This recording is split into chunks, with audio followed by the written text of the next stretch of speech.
Bueno, muchas gracias por invitarme. La verdad que es un placer, aunque estoy con bastante miedo porque tengo a quien era titular de cátedra cuando yo era ayudante de segunda, que es el doctor Mayral.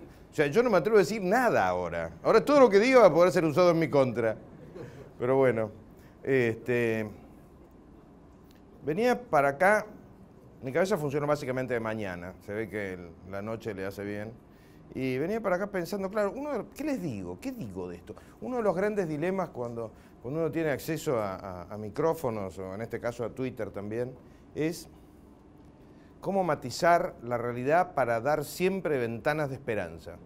Porque tampoco se trata de convertirnos en un montón de hámster que se suicidan en el desierto, obviamente. Y claro, siempre hay distintas maneras de ver las cosas, ¿no? Pero entre nosotros, que somos un grupo más, digamos, que ha tenido un mayor acceso a la educación, por el motivo que fuere, podemos ser un poco más exigentes. Primer tema que me tiene bastante desolado, ya perdimos el idioma en común. Nosotros no tenemos un idioma en común. ¿Por qué? Porque buena parte, desde mi punto de vista, buena parte de la prédica gramsciana que se ha desarrollado en la Argentina hace que la confusión del idioma nos lleva a perder conceptos. Ejemplo, las retenciones. ¿Qué es una retención? La retención no tiene nada que ver con un impuesto. Y más allá de que la Corte haya dicho que las retenciones son impuestos, se instaló en el inconsciente colectivo que la retención es un algo. No tan grave ese defecto idiomático como el hablar del Estado. Yo me niego a hablar del Estado. Es un concepto, con perdón de mi titular de cátedra, es un concepto que nos confunde porque nos hace sentir que es algo de todos cuando en realidad el Estado es del gobierno. Y el gobierno va mutando. Entonces, por ejemplo, el hecho ahora que se ha desatado en estos días y que va a tener que decidir algo en cualquier momento la justicia, me lo veo venir, con lo cual tiemblo, el tema de cortar o no cortar subsidios, porque si no lo tiene que pagar el Estado. Es muy difícil que una persona que no tenga cierto grado de especialización entienda que el Estado son los impuestos que pagamos nosotros, con lo cual del bolsillo derecho o del izquierdo, la plata va a salir de nosotros sí o sí, sea por inflación, sea por deuda externa o sea por impuestos directos. O sea, no hay otra manera de financiarlo. Entonces hemos perdido, y esto en tribunales, esto en la práctica profesional, se ve de una manera terrible. Aquellos de ustedes que son abogados, supongo que, bueno, con diferencias de edad, supongo que habrán ido viendo cómo el fenómeno no es solo del kirchnerismo. Mi sensación es que esto lo venimos viendo desarmarse desde hace mucho tiempo, desde que se removió ilegítimamente la Corte en el 45 en adelante, el tema fue cayendo, ciertas costumbres se fueron relajando. Yo estoy convencido que buena parte de la abogacía argentina no pasa un análisis ético en París, y ni hablar en Londres, que son todavía más estrictos, en España tampoco. Esto, de alguna forma, mi generación fue la que primero lo vio, y les cuento una anécdota. Cuando empecé a ejercer la profesión no existía participar en honorarios. O sea, el que generaba un asunto no se le ocurría pedir una participación de honorarios, y era relativamente usual que uno hiciera un buen regalo si los honorarios eran interesantes. De hecho, creo que una vez regalamos un Rolex en el estudio. Hoy en día, si no se participa en honorario, no se tiene ningún asunto. Y ni siquiera se lo ve mal. Esto no es una soncera. Por ahí alguno de ustedes me ha escuchado porque lo cuento al público, hace muchos años, después de empezar con el doctor Mayral, caí en las garras del doctor Anaya, de Jaime Anaya. Y un día le digo, doctor, ¿por qué no vamos a almorzar para ver temas de la cátedra? Ya era ayudante de primera, ya era otra cosa lo mío. Y me dijo, Alejandrito, yo soy un camarista que ejerce y vos sos un abogado que ejerce. Nosotros no almorzamos juntos. Chao. Ahí aprendí una lección que hoy en día nosotros estamos enfrentados a una realidad en la que el presidente de la Corte Suprema de Justicia, con nuestra plata, desde que asumió, se le pasa organizando almuerzos y comidas con gente importante. Y por supuesto eso no trasciende, pero ni siquiera es visto mal por la mayoría de la gente, cuando en realidad no pretendo que hiciera lo que hizo algún juez de la Corte de otra época, y era hasta borrarse del club, pero por lo menos que no se dedique a hacer networking una persona que está en la Corte. Que, ojo, no es en vano lo que hace, porque no sé si ustedes se han fijado que las denuncias que está haciendo Lilita sobre este hombre, sobre Lorenzetti, increíblemente tienen como abogado de Lorenzetti a las 3/4 partes de los medios argentinos. Todos lo aman. Claro, ¿cómo no lo van a amar Sí, o los amenaza o los conquista en una comida. Y me hago cargo de lo que estoy diciendo. Entonces, el problema es que tenemos tantas cosas que reencauzar que la cuestión es cómo. A mí no me gusta quedarme en el lamento porque la verdad que no sirve para nada, más allá de hacer un ratito de catarsis, pero más de 3 minutos ya satura. Y entonces me he dedicado a pensar desde hace bastante tiempo cómo hacer para que el tema se encauce. La experiencia en el Consejo de la Magistratura no fue mala desde ese punto de vista porque de hecho fue una valla para los disparates que pretendía el kirchnerismo. No lo voy a agotar con un anecdotario porque es infinito, pero fue una valla. Claro, el problema es que también es una valla, no solamente es una valla para lo malo, sino que también es una valla para lo bueno. Porque la mayoría de 9 miembros que se requiere para armar candidatos a listas de candidatos a jueces o para enjuiciar a un magistrado es muy difícil de obtener, sobre todo, porque la de candidatos a jueces la traba la política. Y la de candidatos, o la de encartado, ¿cómo los penalistas usan la palabra encartado? Fíjense hasta qué punto hemos pervertido el idioma que uno lee una sentencia penal y además no va a entender ni la mitad. Dice encartado. ¿Ustedes escucharon alguna vez esa palabra absurda? Yo entiendo que los abogados nos casamos con cónyuges, lo cual ya está mal, porque cónyuge es una palabra que ni siquiera onomatopéyicamente suena bien, pero bueno, decía, ¿quién traba el enjuiciamiento a magistrados? Los jueces. Los jueces por sistema usan esa regla de que perro no come perro. Es algo que a mí me tiene totalmente obnubilado. No me enteré demasiado, pero por lo que me enteré de rebote del enjuiciamiento a Freiler ha sido ratificatorio de esto. O sea, no es que haya cambiado la realidad, no es que esto pasaba en una época, después dejó de pasar, no, es una constante, que hasta tiene una razón lógica, y es, los jueces llegan al Consejo de la Magistratura por votación en la Asociación de Magistrados, y claro, los que van al Consejo, como hay 2 listas en general, ninguno quiere quedar como carnicero de otros jueces, entonces son todos protectores de los jueces, ¿se dan cuenta? Con lo cual, aún hoy en día es muy difícil pasar esa barrera, ¿no? Pero el Consejo sigue siendo algo bueno, más allá, por ejemplo, que cuando a uno se le ocurre meterse en temas de administración, la Corte automáticamente, primero de manera indirecta, mandando el mensaje, no te metas con esto, con lo cual el expediente va a un cajón. Yo les voy a hablar muy llano, no tiene sentido, porque el problema es práctico, no es teórico. La Constitución es parecida a la norteamericana. Tenemos una diferencia de PBI en el medio. ¿Cómo hace? ¿Qué es lo que hace? ¿Cómo lo hace la Corte? Y la Corte es Lorenzetti, no hay una Corte, es Lorenzetti. ¿Cómo lo hacen? Manda decir a alguno de todos sus representantes a lo largo y ancho del Poder Judicial que ese expediente no va. ¿A qué me estoy refiriendo? A poner un reloj fechador en la planta baja.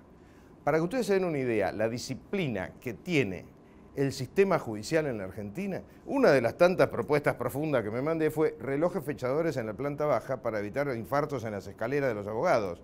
Porque cuando el ascensor, vieron que la tecnología del ascensor en la Argentina no está muy afianzada. Entonces, cuando el ascensor no anda, hay que mandarse por la escalera por el simple motivo que si no, llegan las 9:30 y uno no llega. No lo pude hacer esa pavada. No estoy hablando del código de ética que también sigue durmiendo en un cajón, que no hay código de ética judicial.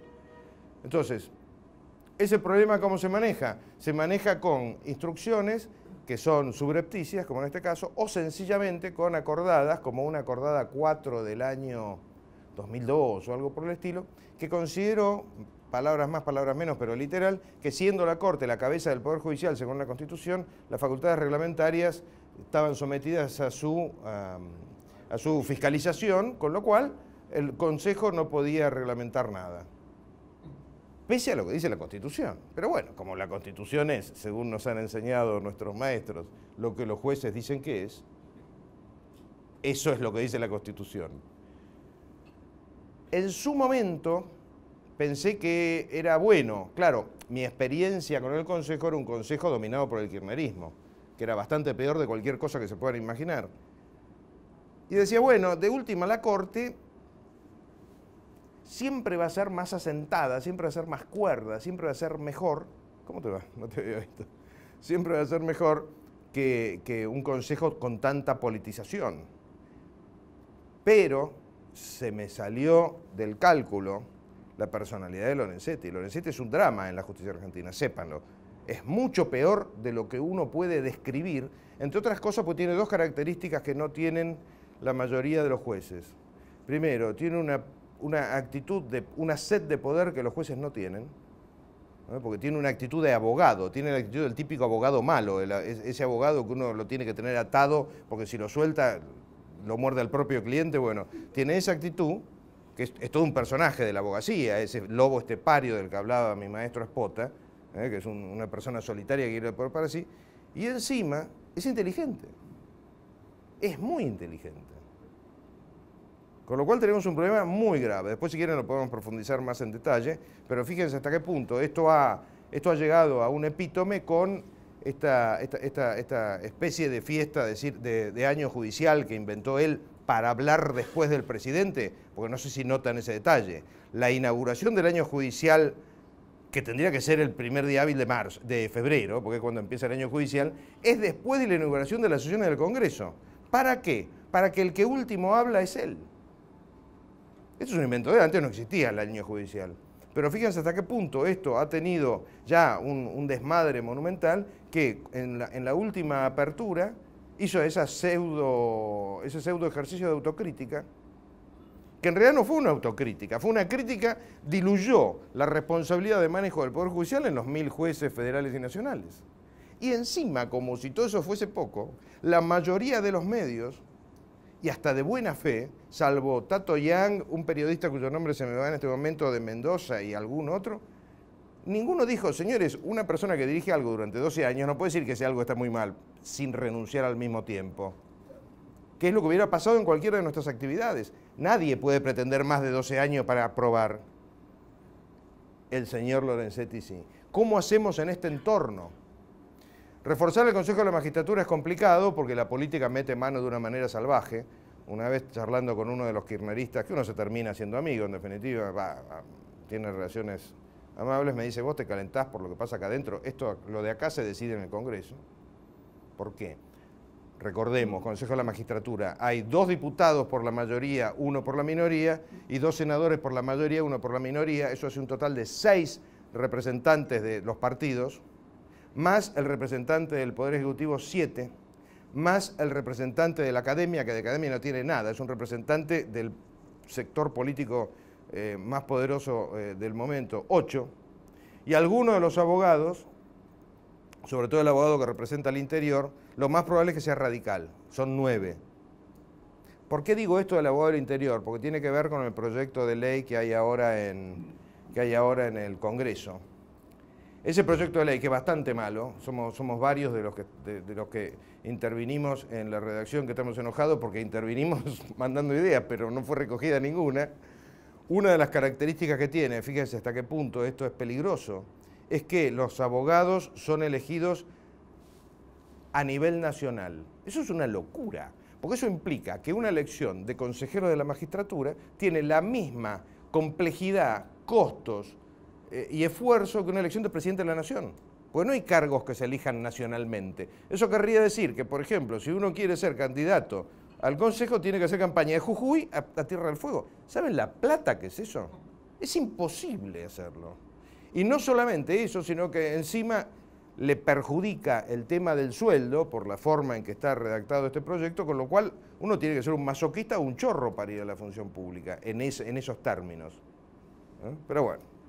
Se puede corregir. El tema es si el gobierno va a tener, primero, la voluntad de corregirlo y segundo, el poder de corregirlo.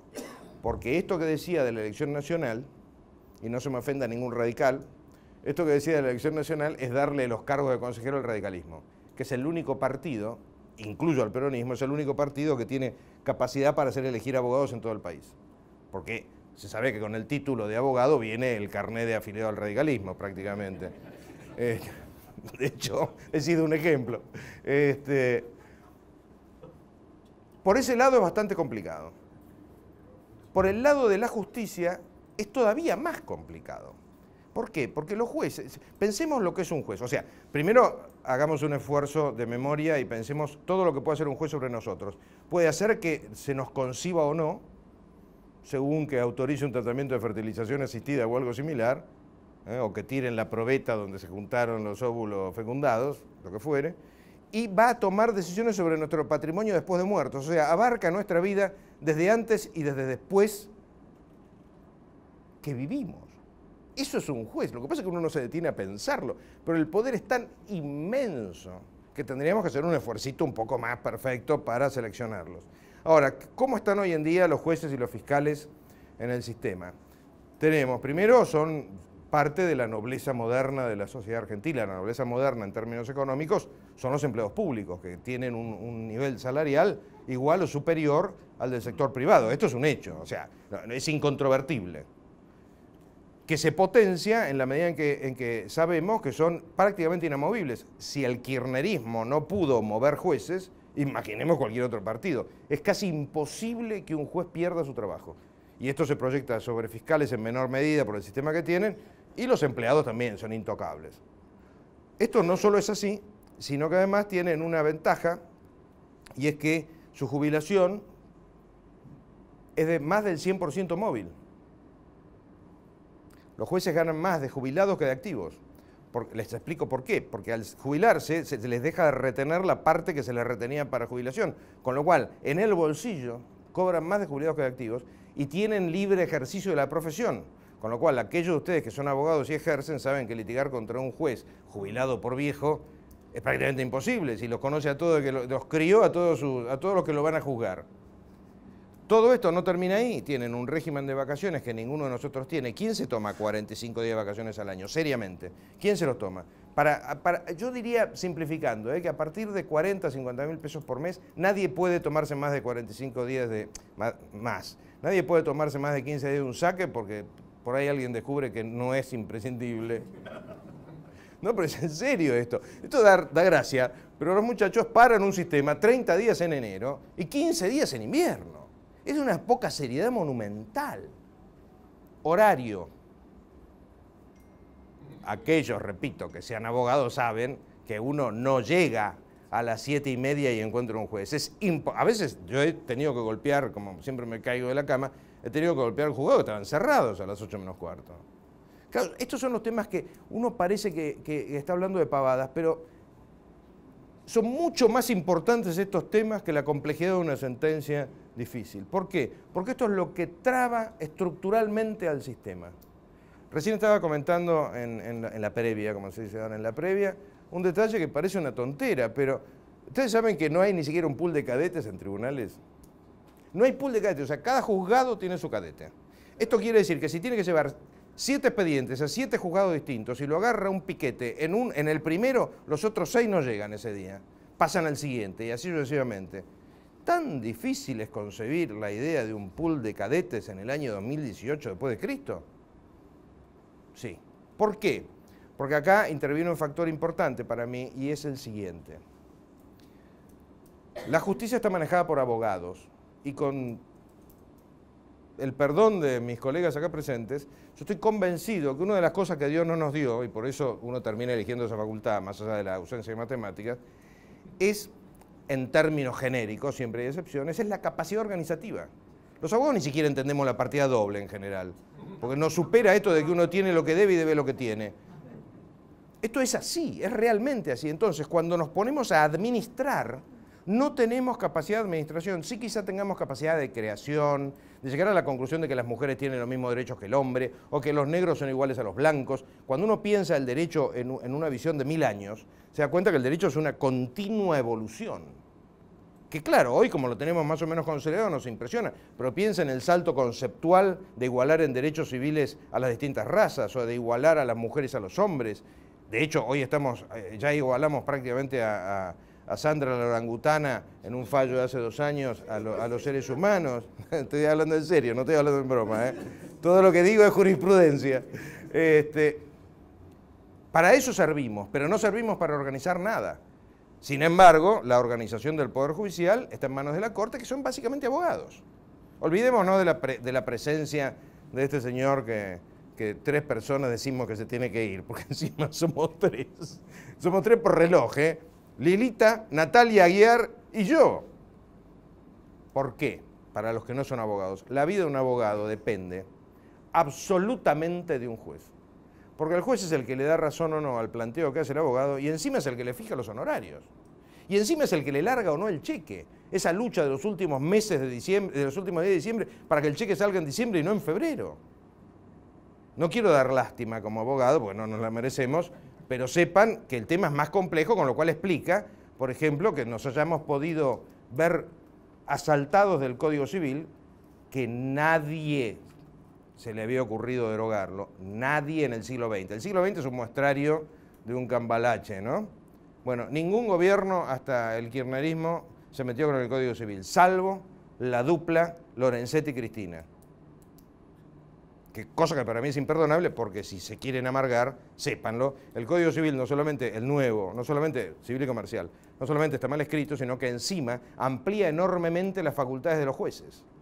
Con lo cual, jueces que son cada vez menos preparados, por lo que fuere, son cada vez más poderosos con respecto a nosotros. Pero volviendo a la organización, ¿cómo hacemos para pretender que personas que tienen, bueno, un OS de 810, porque el sistema judicial tiene un OS de 810, ¿cómo hacemos para que alguien renuncie a esos horarios, esos regímenes salariales, esa facilidad de trabajo, ese OS de 810, etcétera, etcétera? No se les puede pedir humanamente a esa gente que cambie.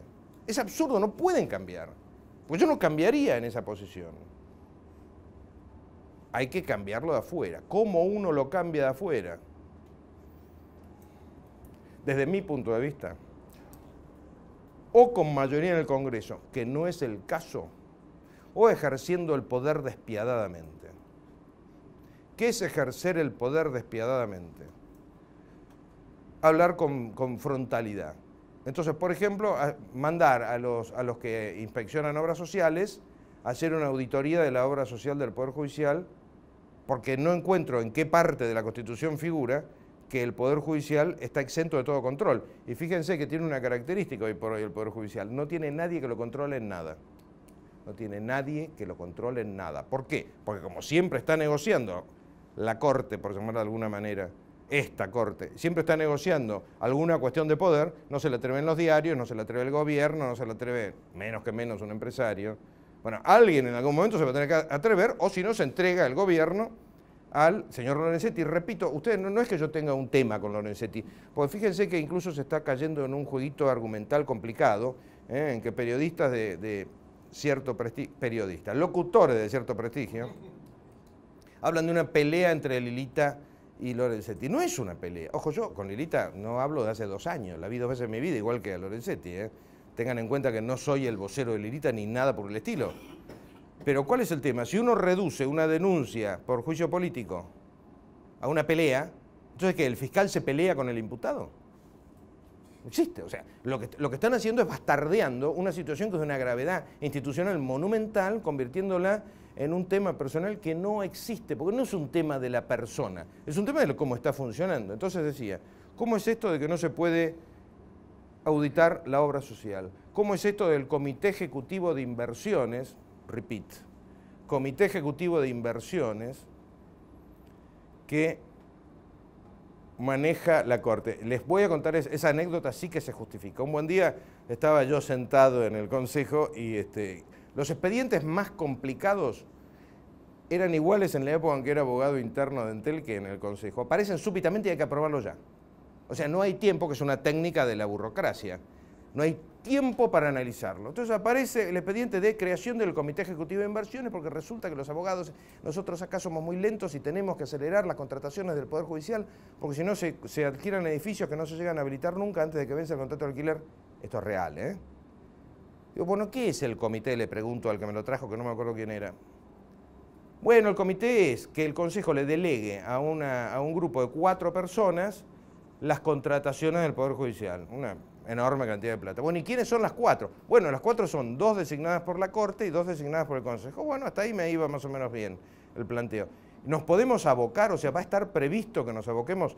Me enseñó mi titular de cátedra que la abocación, o el abocamiento, nunca me acuerdo cuál de las dos es, no es necesario que esté prevista, pero yo quería que se la previera para evitar discusiones, porque como todo está siempre en tela de juicio, no, eso no está previsto. Me dice, bueno, ¿y quién nombra a los que van? Bueno, los de la Corte los nombra la Corte y nosotros designamos a los nuestros.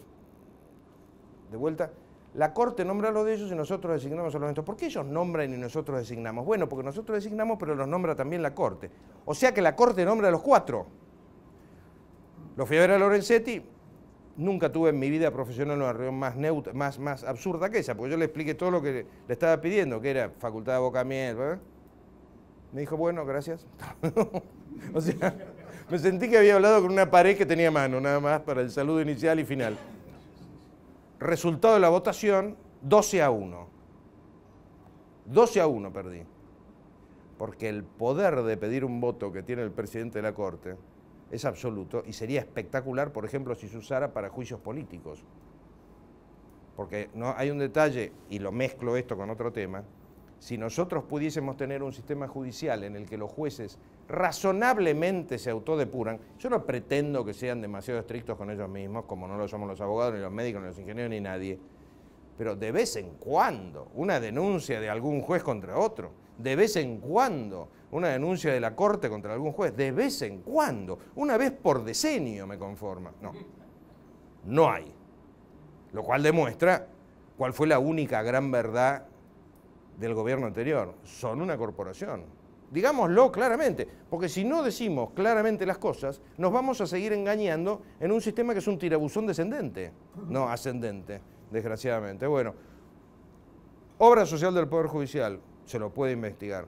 Revertir uno de los, no sé si llamarlo error, porque en su momento tenía justificación. Cuando esta oficina de escuchas estaba en manos de Gil Carbó, era un problema grave tener la oficina de escuchas en manos de Gil Carbó.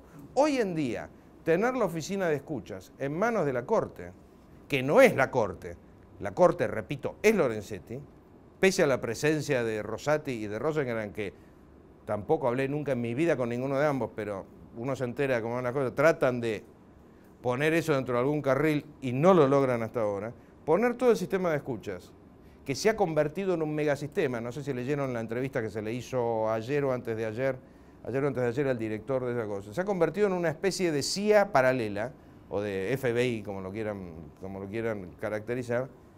Es una locura, no solamente por el factor personal que estoy mencionando. Hay un factor institucional trascendental y es, ¿qué es el Poder Judicial? Tenemos que volver al tercer año de colegio. ¿Qué es el Poder Judicial? Es el lugar donde hay un montón de señores que nos protegen cuando hay un dilema entre una persona y otra, o entre un sometido y un poderoso. Digamos, es el que restaura el orden natural y deseable de las cosas. A esos señores no se les puede dar gestión de nada, porque las cosas gestionadas por esos señores estarían exentos, de hecho, no de derecho, estarían exentos de la autoridad de los magistrados, como diría la Constitución. Porque ningún juez va a hacer nada contra una oficina de escuchas y de inteligencia económica, etcétera, etcétera, que esté manejada por la Corte. No se le van a atrever, sencillamente se los digo. Entonces, eso es un disparate lo que está pasando. Aunque lo hicieran bien, que lo dudo, eso es un disparate. Eso también hay que revertirlo. Hay que analizar todo un tema importantísimo y a través de un decreto, lo que fuere, esa parte no me importa, del tema del nepotismo. El nepotismo en el Poder Judicial es una cosa increíble. Si se pidiese que cada cual informe sus relaciones de parentesco hasta cuarto grado de consanguinidad o afinidad, yo creo que quedaríamos todos alelados, por usar una palabra técnica. Son cosas que uno no puede creer. Un buen día les cuento esto, otra anécdota pequeña, para que vayan captando cómo son las cosas que se descubren ahí adentro. A la vejez viruela, porque yo todo esto a los 55 no lo sabía, me fui enterando de los 55 a los 60, o a los 59 cuando estuve en el Consejo. Un buen día se me ocurre ver, uno de los temas en los que yo trato de tener actuación civil, es en el tema de los minusválidos, de los discapacitados. A ver si se cumplía con la ley que le asigna el 4% de empleo a los discapacitados. Paso aviso, en la Ciudad de Buenos Aires es una maravilla, porque entrenan discapacitados y después los jueces se pelean para tener los discapacitados con ellos, porque trabajan mucho mejor que los capacitados, porque valoran el trabajo que tienen. Bueno, volviendo al tema. En lugar del 4% estábamos algo así como el 0,0002. 0,0002. No estoy exagerando. Estoy hablando en serio, ¿no? ¿Qué quiere decir esto? Que el Poder Judicial es un poder descontrolado. Nadie ejerce control sobre el sistema. No lo va a hacer el Poder Legislativo, porque no hay mayorías, hablando del presente, o sea, podemos hablar de una solución para nuestros nietos, pero más allá de lo que están haciendo ahora, Benjamín, yo estoy un poco preocupado por mí, no por Benjamín, bueno, por Benjamín más. El Legislativo no va a poder, el Judicial no lo va a hacer, porque no les interesa cambiar nada, y lo tiene que hacer el Ejecutivo, pero lo tiene que hacer el Ejecutivo con armas políticas que sean compatibles con el régimen constitucional. Por ejemplo, incomodando a los corruptos. Repito, incomodando a los corruptos. ¿Cómo los incomodamos? Los incomodamos metiéndonos, por ejemplo, en la obra social del Poder Judicial, que las obras sociales son el foco de buena parte de los problemas que tiene la Argentina. Metiéndonos con la oficina de escuchas y que vuelva a las manos de alguien creíble, o se cree un FBI o algo, pero que no sea lo que tenemos actualmente. Ejerciendo por lo menos a través del Consejo de la Magistratura y del representante del Ejecutivo y eventualmente los abogados en el Consejo, una actitud más frontal. Fíjense, por ejemplo, un problema que tenemos en el Consejo, que yo ya tomé. Hay cosas que cuestan, por ahí es que yo soy medio lento, pero hay cosas que cuesta entender, a mí me costó entender. Hay un artículo en la ley actual del Consejo que dice que los jueces no deben ser juzgados por el contenido de sus sentencias. Claro, tiene una lógica profunda y es no convertir al Consejo en un juez de jueces. Pero a su vez tiene un defecto terrible y es, si estos señores básicamente lo que hacen es dictar sentencias y resoluciones equiparadas y no los juzgamos por eso, serían seres que vivirían en un maravilloso estado de impunidad permanente. Algún tipo de límite a ese artículo tiene que haber. Hasta ahora no lo hay y fue el motivo por el cual, de total buena fe, el representante uno de los representantes del gobierno indirectamente, porque es representante de diputados, que es Pablo Tonelli, que es un señor y es un tipo que sabe derecho, y es una persona de primera, etc. Él honestamente votó en contra del juicio político a Rafecas porque hubiese sido juzgarlo por el contenido de una decisión judicial. Está convencido, yo lo he hablado con él en privado, él está convencido de eso y respeto que esté convencido. Lo que hay que hacer es entrarle a ese artículo de alguna manera, no tengo muy en claro cómo, pero hay que hacerlo. O sea, todo el sistema hoy en día está bien atado con alambre, pero el alambre es difícil de desatar, para los que entienden algo de alambres. Está bien atado con alambre para que el Poder Judicial haga lo que se le da la gana. Y eso es inviable. ¿Por qué? Porque nosotros no podemos convivir con un estado de impunidad en el que el 99%, fíjense esto, 99% de los delitos, estadística del Ministerio de Justicia, 99% de los delitos no tiene sanción efectiva, sea porque se fugó el sancionado, prescribió la acción, impusieron una condena de cumplimiento condicional, 99%. Es inviable, y eso porque estamos hablando de penal, porque si hablamos de civil, comercial y laboral, los que de acá han cruzado esa zona, sea por actividad profesional o lo que fuere, saben que uno defiende el statu quo porque se le encariñó, pero es más síndrome de Estocolmo que convicción. En fin, lo concreto es que se puede perfectamente, pero claro, falta un factor, y ya con esto termino, estoy cumpliendo la media hora creo, falta un factor y es la decisión de hacerlo. Porque uno de los grandes problemas es, ¿qué somos con esto? ¿Gradualistas o rupturistas? No sé qué palabra usar como antónimo. Yo personalmente creo que estaba más cerca de la realidad, por lo menos para este tema, estaba más cerca de la realidad del príncipe que otra cosa. O sea, en esto hay que ser muy duro, muy estricto. En la medida que los jueces no se sientan vigilados por alguna ley, controlados por alguna ley, eventualmente sancionados por alguna ley, estoy hablando de leyes, no de hombres y mujeres, antes de que me venga la yugular, con la X esa absurda que ahora ponen, en la medida en que eso no pase, vamos a tener que estar dependiendo cada vez más de que nos haya tocado un juez bueno o un juez malo. Es una locura tener un sistema que depende del azar de quién toca. Y les cuento esta última remembranza. Un buen día hablando con el que fue mi titular de cátedra final, con el que terminé mi carrera docente, que era Risolía, o sea, estábamos hablando, estaba vivo y ejercía, con lo cual sería a principios de la década del 90, me dijo, mirá, el tema es que hay que hacer las leyes de manera tal que el riesgo del mal juez se acote lo máximo posible. Bueno, hoy en día estamos exactamente al revés. Por ese engendro del Código Civil y Comercial, que es un engendro, que se lo debemos a este señor, entre otros, y por esta forma en que está regulado el Consejo, que es en definitiva el que podría hacer algo.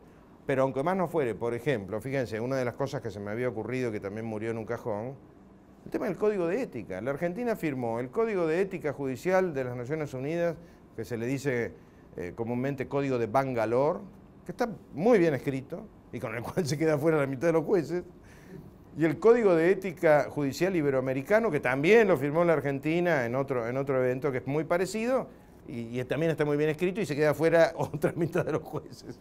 Bueno, están en un cajón. No tenemos código de ética judicial. ¿Cómo va a haber abogados regidos por un código de ética y jueces que no están regidos por ningún código de ética? Eso lo único que hacer es tomar una decisión en el Consejo, ni siquiera una ley se necesita. Lo puede tomar la Corte como acordada, no se necesita una ley. Hay un montón de cosas en que no se necesita una ley.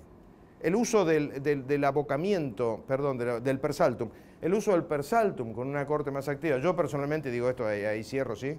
Estoy convencido, por ejemplo, que así como hay que multiplicar, esa es una cosa que podría decir también, así como hay que multiplicar el número de juzgados y tomar la iniciativa Belis, yo directamente federalizaría todos los juzgados penales nacionales, con esta cosa loca que teníamos en la Ciudad de Buenos Aires, juzgados nacionales, los federalizaría sin pérdida de su jurisdicción nacional. Después vemos qué hacemos con la ciudad, con lo que fuera, pero esos jueces que sean también federales, con lo cual no se incrementa el gasto público, o sea, nuestros impuestos. Y por otro lado, otro tema que haría sería aumentar el número de jueces de la Corte. Tener 5 jueces en la Corte es una locura, porque se termina gobernando el país con 3.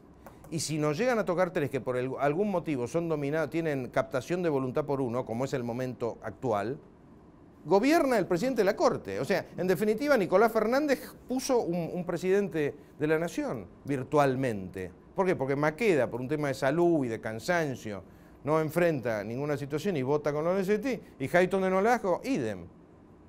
Conclusión, al haber 9, no es que sea la panacea universal, pero por lo menos se complica un poquito más juntar los votos. Bueno, yo terminaría porque podría pasarme hablando un día entero, pero es más interesante el diálogo.